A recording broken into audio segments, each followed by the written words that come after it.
క్రీస్తునందు ప్రియమైన వాళ్ళారా, శుభాలు. ఎలా ఉన్నారు? బాగున్నారా? నిన్నటి దినము ఎలా గడిచింది? ప్రభువుకు మహిమకరంగా జీవించారా? జీవించినట్లయితే ఆయనకు స్తుతులు. లేని ఎడల ఆయన మనల్ని క్షమించునుగాక. నేటి దిన ధ్యానాంశము మార్కు సువార్త 13వ అధ్యాయము 7-8 వచనాలు. మార్కు సువార్త 13వ అధ్యాయము 7-8 వచనాలు. మీరు యుద్ధములను గూర్చియు యుద్ధ సమాచారములను గూర్చియు వినినప్పుడు కలవరపడకుడి. ఇవి జరగవలసి ఉన్నవి గాని అంతము వెంటనే రాదు. జనము మీదకి జనమును, రాజ్యము మీదకి రాజ్యము లేచును. అక్కడక్కడ భూకంపములు కలుగును, కరువులు వచ్చును. ఇవే వేదనలకు ప్రారంభము. దేవుని వాక్యాన్ని మన వెనుకల్లో దీవించి ఆశీర్వదించునుగాక. నిన్నటి దినాన యేసు ప్రభు వారిని శిష్యులు ఇవన్నీ ఎప్పుడు జరుగుతాయి అంటే నీ రెండవ రాకడ ఎప్పుడు జరుగుతుంది, దానికి సూచనలు ఏంటి అని ఆయన అడిగినప్పుడు యేసు ప్రభు వారు కొన్ని విషయాలు ప్రస్తావన చేశారు. 1, మోసపోకుండా చూసుకోవద్దన్నారు. 2, అనేకులు ఆయన పేరట వస్తారు, జాగ్రత్తగా ఉండమన్నారు. ఇవాళ మరికొన్ని విషయాలు మాట్లాడుతున్నారు. దానికి ఆయన ఒక పేరు పెడతాడు చివరిలో. అదేంటంటే వేదనలకు ప్రారంభము అని అంటాడు. అంటే ప్రసవ వేదనలకు ప్రారంభము అన్న మాటను యేసు ప్రభు వారు వాడతారు. అంటే తన రాకడ వచ్చే సమయంలో సంఘములోనో లేకపోతే లోకములో వేదనలు ఉంటాయి అన్న మాటను ఆయన అక్కడ ప్రస్తావన చేస్తూ 3 రకాల వేదనలకు 3 రకాల ప్రారంభాలు చెప్తారు. మొదటిది యుద్ధముల గురించిన సమాచారం మీరు వింటారు, కానీ అప్పుడే అంతం రాదు. అంటే దేశం మీద ఒక దేశానికి ఇంకొక దేశానికి మధ్య యుద్ధాలు, దేశానికే యుద్ధాలు మనం వింటున్నాం.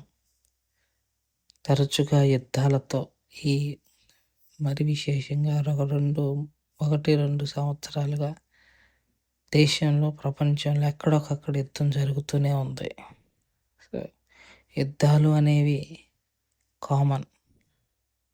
అయితే భయపడద్దు, అంతం అప్పుడే రాదు. యుద్ధము అంతానికి సూచన కాదు. యుద్ధాలు ఎప్పటి నుంచో వస్తున్నాయి. రెండోది భూకంపాలు జరుగుతాయి. ఎక్కడ పడితే అక్కడ పెద్ద పెద్ద భూకంపాలు వస్తాయి. అయితే మీరు దానికి కూడా భయపడాల్సిన అవసరం లేదు.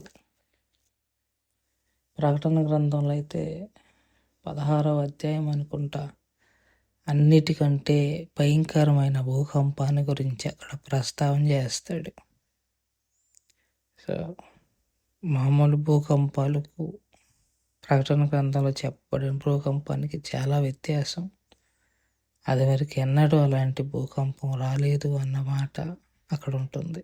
ఆ తర్వాత రాజ్యముల మీదకి రాజ్యములు లేస్తాయి. అంటే ఇశ్రాయేలు రాజ్యానికి వ్యతిరేకంగా చాలా రాజ్యాలు లేస్తాయి రానున్న రోజుల్లో. అప్పుడు మనిషి కుమారుడు భూమి మీదకి వచ్చి తన ప్రజల కొరకు యుద్ధం చేస్తారు. సో ఇది కూడా ఒక సూచన. తర్వాత కరువులు, అక్కడక్కడ కరువులు వింటూ ఉంటాం. వాటి గురించిన ప్రస్తావన కూడా జరుగుతూ ఉంటుంది. ఇవన్నీ కూడా ప్రభువారి యొక్క రాకడకు సూచనలుగా మనం గుర్తుపెట్టుకోవాలి. యుద్ధాలు జరుగుతున్నాయి అని అంటే అవును, ప్రభు చెప్పాడు, జరుగుతాయి.